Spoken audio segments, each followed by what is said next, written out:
Hello fantasy managers and welcome back to another video from myself, Will, and fantasyfootballhub.co.uk. In this video, as always, we'll be going over my team, my transfers and my captaincy ahead of the upcoming game week. Let's get into it.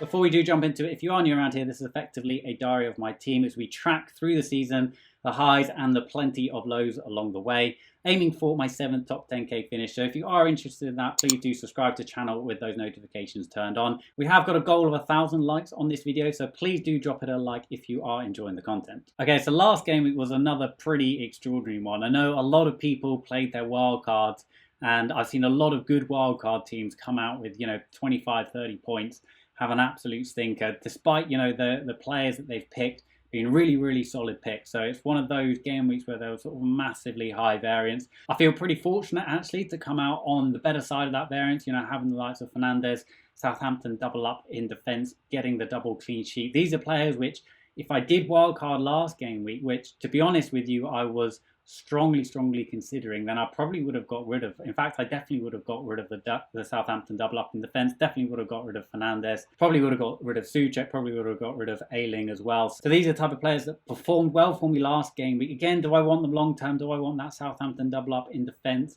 Probably not. Do I want Fernandes long term?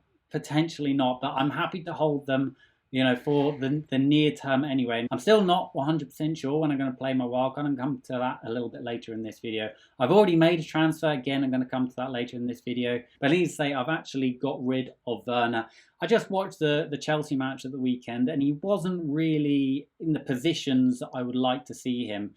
Chelsea obviously had a weird match against West Brom in that they were just chucking on every striker that they had, and that meant, Werner was playing wide. I think he was even playing wing back at one stage. So it's not really the position that I'd like to see Werner. I do think that, he is going to be a great option at some point this season, and that could even be in the near term. He's got some pretty favourable fixtures coming up. But at the moment, he's not really passing the eye test. I know he did score against Spurs, and he's not really passing the numbers either, which again we'll come to later, and again we'll touch on who I brought in for him. Elsewhere in the squad, got the captaincy wrong, went for De Bruyne over Salah. Man City, I don't know what happened in that match. That was really bizarre match against Leicester. I do think it was a little bit of a freak result. I'm certainly not looking to transfer out De Bruyne. If anything, I'm looking to transfer in Manchester City assets. I think their matchup against Leeds this game week is really favourable, and Leeds aren't going to sit back and counter them like Leicester did. They're going to try and match them, and they're going to leave a lot of space in behind. So I do think there's going to be a reaction from Man City, and I do think there could be a lot of goals in that Leeds match. I thought Trent Alexander-Arnold looked really good. He obviously got 7 points without keeping a clean sheet, which is already good, always a good sign. I think he could have got more points. I thought Robertson looked fantastic. I know, he made a slip up for the goal that they conceded, but from an attacking point of view, he looked absolutely electric, and is a player that I really want in my side going forward as well. Okay, so before we jump into the transfers and my captaincy for the upcoming game week, a cheeky plug for our £5,000 free entry mini league. So all you have to do to enter is register on Fantasy Football Hub for free and share on social media, and then you get free entry into our 5k cash league. So the deadline for doing that was the 30th of September. We've actually extended it to the 3rd of October, so the game week 4 deadline. So if you haven't yet registered and you want to be in with a chance of winning some cash, I'll leave a link in the description and in the information card above. So as you can see, I've gone Werner to Jimenez. I wasn't really convinced by Werner, playing wide for Chelsea. He doesn't quite look settled in that Chelsea team. Chelsea as a team don't look settled either. And, I know you could say the same about Jimenez. I know you could say the same about Wolves. Obviously, they got thrashed against West Ham, but they have got really good upcoming fixtures. And I feel like that they are going to bounce back from that. They've shown that they are a really good team. And I think the West Ham game was just a little bit of a blip. Okay, so we just fix over to the fixture ticket here. And as you can see, Wolves, they play Fulham, really nice match. Leeds away, that's a really good match from an attacking point of view, I think. Newcastle at home, Crystal Palace at home in the next 4. So some really strong fixtures. Probably one of the best runs of fixtures you'll get all season. Then Leicester away, potentially a little bit challenging. And then Southampton at home. So a really nice run of fixtures for Wolves, and Jimenez is involved in a lot of Wolves goals. Okay, so not only does Jimenez have some really good fixtures, but he has got some pretty good numbers as well, especially when you compare him to Timo Werner So if you do look at that comparison, obviously Jimenez is outperforming Werner on a lot of the key numbers. I think the other one that I was strongly considering is Danny Ings. I think that he is a fantastic option. Southampton have got a good run of fixtures as well. The other striker that I really do like the look of is Maupay from Brighton. His numbers are very, very impressive. I think Brighton are looking very, very impressive as well. Plus, he's on penalties again, and he's coming in at 6.5. Now, I would like a lineup of Jimenez, Maupay, and Calvert-Lewin. For me, if I was wildcarding, that's probably the lineup that I'd go for. There are actually a lot of good forward options. Ings is a great option. Vardy, of course, is a fantastic option. So I know that Vardy is yellow flagged in the game, but it sounds like that's an injury that's been ongoing for a while, and they are managing it. And it's not something that's going to keep him out of starting those matches. So I do think that Vardy is a very, very strong option. Leicester seem to be getting a lot of penalties at the moment. So obviously going Jimenez to Werner has freed up 1.5 million in the bank. And one player that I am actually considering is actually Che Adams. Now I know that he's been transferred out by a lot of people, but I actually think he's been fairly unlucky not to score goals. I would say that I prefer Maupay over Che Adams, but I can do Davies from Villa as my 4.5 striker to Che Adams, and he's got a pretty favourable fixture against West Brom at home. As I said, I think he's been pretty unlucky not to score. I do think that obviously Danny Ings is he's the main man for Southampton. He's on penalties. He's also coming in a fair chunk more expensive than Che Adams, is what I would say. He does seem more clinical with his chances. I think he's obviously going to be scoring more points than Che Adams. But again, he's coming in at 8.4. Che Adams only coming in at 5.9. So I'm potentially looking at a hit to bring Che Adams in. It's probably not a move.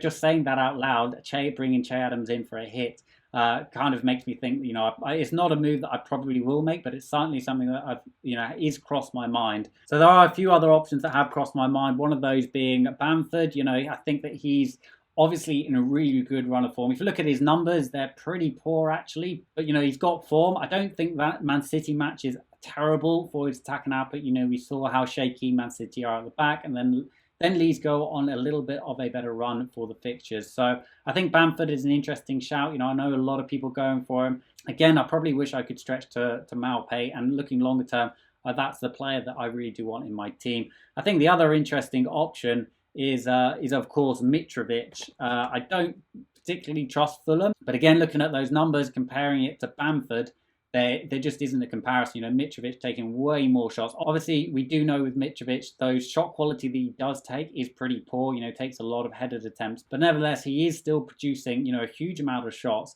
And he is on penalties for Fulham. Fulham don't have such bad fixtures either. So looking at these numbers, I think that Mitrovic has definitely got to be in contention. So if we switch over to the predictions tool and we look at forwards look at under 6.5 first, and we want to look a little bit further ahead than just game week 4. Again, Maupay, interestingly, he's the one that I wanted. Interestingly, he's coming up top for forwards over 6.5. Unfortunately, I can't stretch to 6.5. I've only got a max budget of 6 million. So if we move that down, Mitrovic coming out on top, then it's Che Adams, then it's Bamford. So these are all the players that I'm considering. It's interesting to see that, the massive data prediction model, which, again, I think it's worth highlighting, has been shown to be more predictive than spread betting odds, shown to be more predictive than expected data. Again, it's highlighting these 3 players as well. So that lets me know that I'm along the right lines. Okay, so just switching back to the team. Just to recap, I've already done my 1 free transfer, Werner to Jimenez.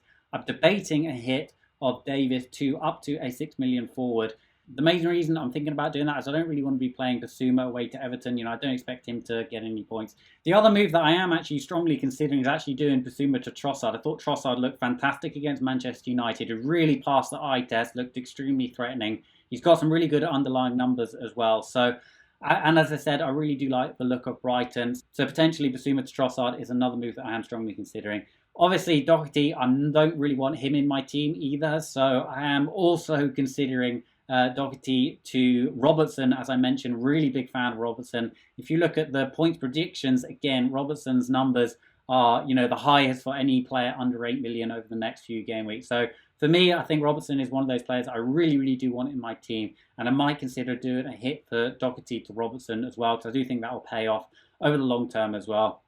I think generally, if I do want to make these hits, I'm kind of accepting that I won't be playing my wild card anytime soon. So when I take hits, and I try not to take a huge amount, but I do take them on a fairly regular basis, is I'm trying to look and see if they're going to pay off over several weeks. So if I'm playing my wildcard next game week, I think it's fairly unlikely, a Doherty to a Robertson or a Basuma to Trossard or a Davis to Mitrovic is going to pay off this game week. I mean, it might, don't get me wrong. And I think that, there's a chance that one of those moves will repay a -4. But generally, you're looking over a few game weeks whether that hit is going to repay. And I think all of those moves could certainly repay over the next few game weeks. So ultimately, it really comes down to when I'm planning to wildcard. And I kind of really want to keep that wildcard in my back pocket. As I mentioned previously, I'm usually a big advocate of the early wildcard. I think there's a lot of upside. This season, though, I'm trying my hardest to hold on to it.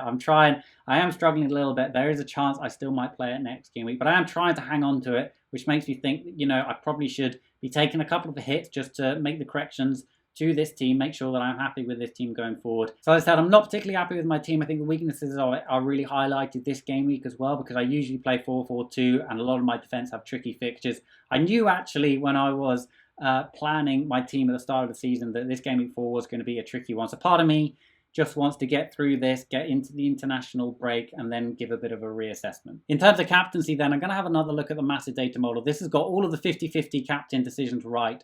I went De Bruyne last game week. This went Salah.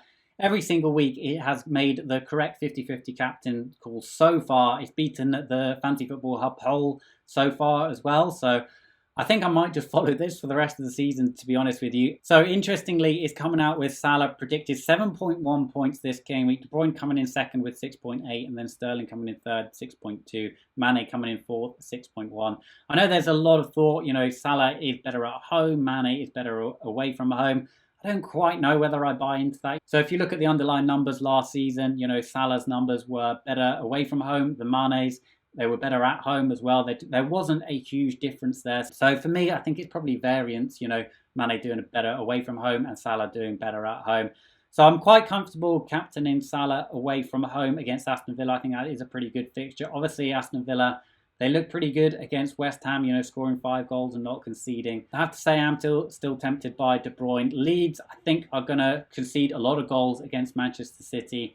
They're not going to do what Leicester did and sit back. They're going to try and match City for pressing. And I think that, City are one of the best teams in the world for that. So I do think there's going to be a lot of goals in that game. Part of me is very, very tempted to go for De Bruyne because of that analysis. But at the moment, I'm leaning towards Salah. If you do want to see my final team, my final transfers, my final captaincy, then drop me a follow on Twitter. It's at FFH_Will. I'll leave a link in the description for that. But otherwise, I hope you enjoyed this video. If you do want to try out any of our tools that I demonstrated in it, just go to fantasyfootballhub.co.uk/free trial, and you can try out all of these tools completely free for 7 days. If you did enjoy this video, please do drop a like and subscribe to the channel. Bye for now.